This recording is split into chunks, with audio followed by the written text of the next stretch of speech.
हा व्लॉग ना लास्ट सॅटर्डेचा आहे, पण काही कारणांमुळे मला व्लॉग अपलोड करायलाच जमत नाहीये. तर सॅटर्डेला आम्ही गेलो होतो शेगावला. बऱ्याच दिवसांपासून इच्छा होती शेगावला जायची, पण काही योगच आला नाही. पण त्या दिवशी अचानकच प्लॅन झाला आणि ते म्हणतात ना की एखाद्या ठिकाणी जाण्यासाठी आपण केलेला प्लॅन जमत नाही, तर जेव्हा देवाची इच्छा असते तेव्हाच आपला योग जुळून येतो आणि अचानकच ठरतं. तसंच आमचं पण झालं. अचानक आदल्या दिवशी प्लॅन झाला आणि आम्ही शेगावला गेलो. तिथे गेल्यावर ना खूपच प्रसन्न असं वाटत होतं, कारण तिथे ना एक वेगळीच प्रकारची शांतता आहे. मंदिरामध्ये तर इतकं सुंदर आणि शांत वाटत होतं की मनातले सगळे प्रश्न तिथे सुटल्यासारखे वाटत होते. कारण शेगावमध्ये गेले ना तिथे खूप खूप खूप प्रसन्न असं वातावरण आहे.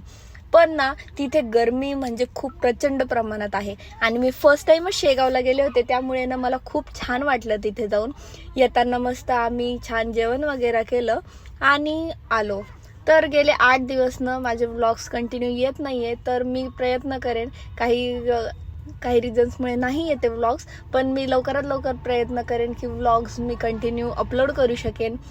आणि सध्या माझी तब्येत पण ठीक नाही आहे, त्याच्यामुळे माझा आवाज पण थोडा वेगळा येत असेल. तर लवकरच भेटूया डेली व्लॉग्समध्ये. चला, तोपर्यंत बाय बाय.